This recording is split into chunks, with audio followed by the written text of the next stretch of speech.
पहले राइट से मैंने शुरू किया। Okay 1 2 3 4 1 2 3 4 1 2 3 4 1 2 3 change Okay. 1 2 3 4 1 2 3 4 1 2 3 4 1 2 3 अब इसके साथ एक्शन 1 2 3 4 1 2 3 4 1 2 3 4 1 2 3 4 अब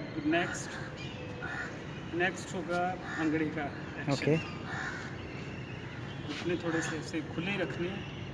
हाथ अगर आप ऐसे करना चाहें तो बेहतर है, सीधा 1 2 3 4 1 2 3 4 1 2 4 1 2 3 4 इसमें जर्क कंधों की भी आए।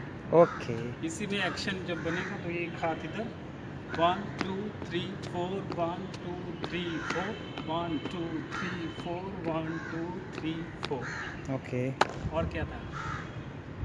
क्या था? हाँ, ये किक वाला, ये ऐसे फुटबॉल के जैसे किक मारते हैं।